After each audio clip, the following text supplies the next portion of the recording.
We often face recurring problems in real life.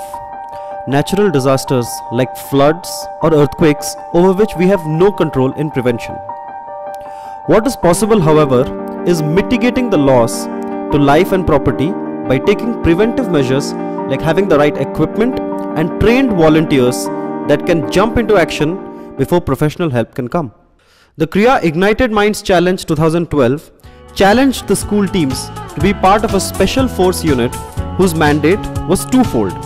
One was to design and create working models of engineering equipment that could help in the face of disasters, to clear debris or to save people. The other aspect of the challenge was to create a mass communication artifact like a video or a brochure to encourage citizens to volunteer in times of need. This two-part challenge ensured that student teams had to bring in the best of their analytical as well as creative skills while applying their conceptual knowledge like science, math and language arts. But then, we did not just give them a problem and ask them to solve it. We equipped the students with the skills required for ideating, designing and building working solutions. All the teams went through a full day of training, getting exposed to structured process of brainstorming and design thinking from experts in the field. This was followed by a hands-on session on the use of different engineering kits and digital media kits so that they could actually create what they had conceptualized to the final presentation. The jury comprised of eminent professionals from design, education, media and arts and also engineering disciplines. Alright, so we have the tools, the training and the resources in place. By the end of the first day, all the groups are all evenly equipped to take on the challenge. So what are we waiting for? Let the challenge begin. The challenge gauged the teams at every step. Weightage was given in the judgment criteria to ideation, designing as well as teamwork and collaboration. Okay, so we are done with the basic design. The next challenge was to convert the design into a concrete working model. The students had to use all their knowledge of design thinking and use it while building. Weightage was also given to aspects like practicality of the idea and the ability to transform their ideas into real tangible working models. The digital media section of the teams also had their hands full. They had to create a promotional campaign to encourage volunteering activities. Extensive research on the internet and some smart thinking on their feet helped them to concretize their designs. After the models were created, the students had to fill in the journal notes that had questions related to their projects.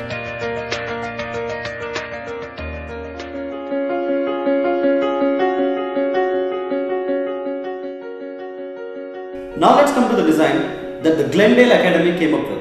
The team called themselves the Glendale All-Stars. So this is a complex model. If you notice, there are buildings over here, there is a barricade over here and there are 3 devices over here. This is actually an entire township. If you look closely, you will see that there is a device over here, there is a barricade, the device is here, one over here and buildings in the background. So it is actually the map of an entire township that is being taken. So you can see the vision that they had is quite large and not restricted to a small area. So let's begin with what each of these does. This is an anemometer. An anemometer is a device that measures the speed of wind. So if this moves really fast, it will give off an audio message to the people living over here. And this will be at a considerable distance, which means that everybody is pre-warned that there is a cyclone coming or there is a storm coming. Now, after the warning, when actually you have water coming in over here, there is a barricade over here. This protects the whole living area or the residential area from the strong waves of the water. Now this barricade, considering that it blocks all the water, it is logical to believe that there will be a lot of water accumulated here. What do you do with that? So they have come up with an innovative solution. What they have done is, they have 2 such devices over here. Both of them look similar, but they have completely different functions. Now, as we all know, there will be a lot of excess water when there is floods. most of this water is not fit for consumption. This device over here purifies that water and keeps it safe for the people of the residential area. As you can see, the water will be channelized in over here and it will be purified over here. The similar looking device on this side has dual functions. One is it takes in water that needs to be purified, and also when there is excess water, it does the important function of channeling out water. When there is a flood, water collects and we need to channelize out the water somewhere. So as you can see, this is connected to a motor, and you will see how just with a flick of a switch, it changes its function in two different ways. Let's see the first one. Over here you can see the water is being channelized into the unit. When you need water, to recycle it and to process it and make it fit for human consumption.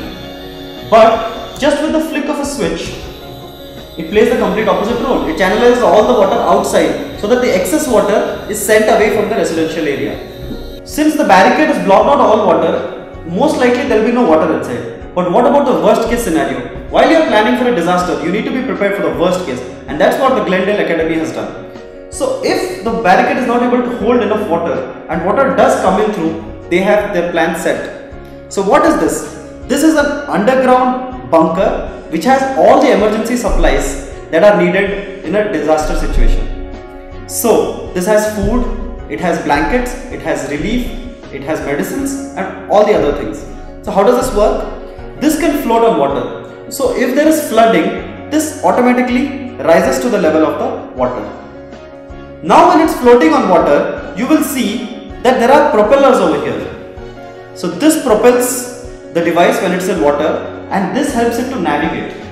So what they have done is they have taken a disaster scenario and used the elements of the disaster to their own advantage by making a machine that can propel itself forward and can navigate itself in any direction. When this happens, if the water is already inside, means the disaster has struck. So it is immediately time for relief. So as soon as it starts floating, it can be moved forward and it can go to the exact location where it needs to go, and it can help the people there. So that in essence is the entire plan for the township that the Glendale All-Stars came up with. The digital media division of the Glendale All-Stars came up with a video that asked people to contribute their efforts as volunteers. This was exactly the message that was provided in the challenge statement, and they got it perfectly right. Apart from getting that right, they added a lot of quotes and heart-touching sentences along with their visuals. But the best part about their video was that it was edited like a professional video. The editing was crisp, the voiceover was given by the students themselves, and it seemed like a video that the National Disaster Management Authority would be proud to have and call its own.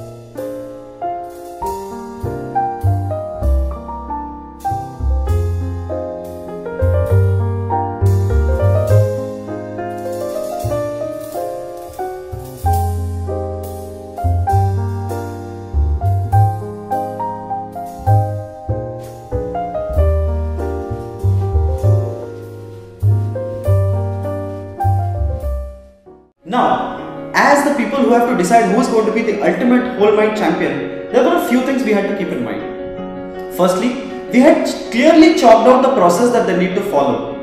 For example, the ideation level, where you come up with the idea, the designing stage, the analysis, the research. It was all a step-by-step process that finally culminated in the final presentation to the jury.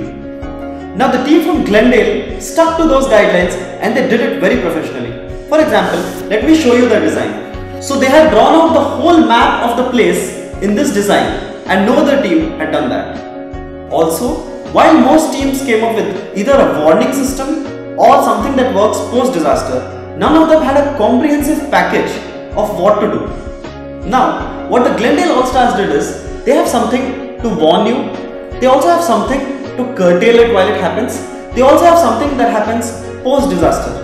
In short, it's a complete package for disaster preparedness, which has prevention as well as cure.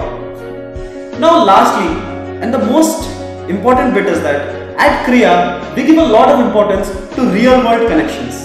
We believe that what you do and what you practice should not be isolated from your real life. It should be something closely related with the different things that you interact with on a daily basis.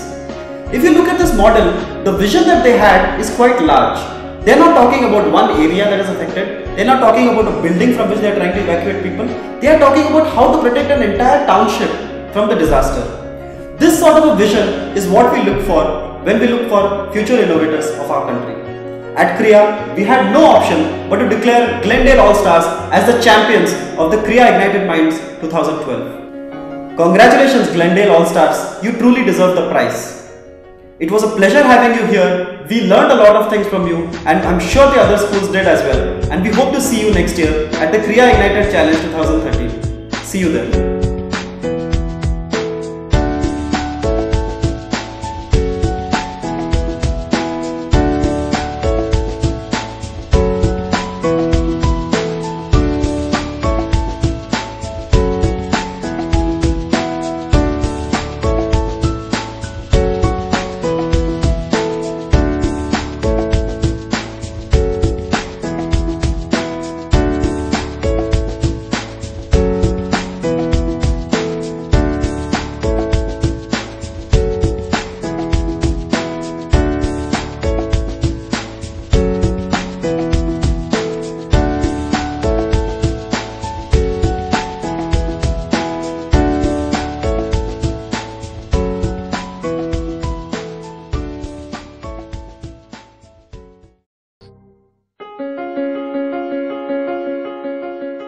I would describe this experience as a really unique experience. I've never been out of school before for these kinds of challenges.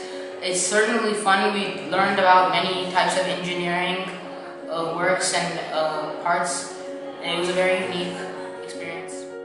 Well, all the other competitions are usually about either questions we have to take down or drawing.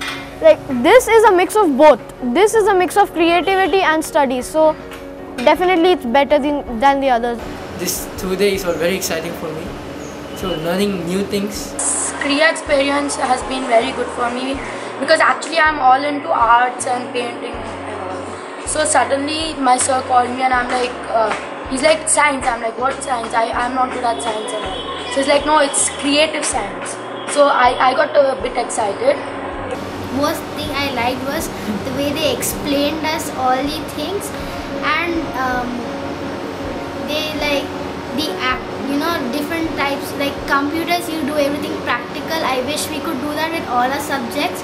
That's what I liked about it, and it was fun with working in teams. This is my first time here, and I think I'm quite excited about the whole project personally.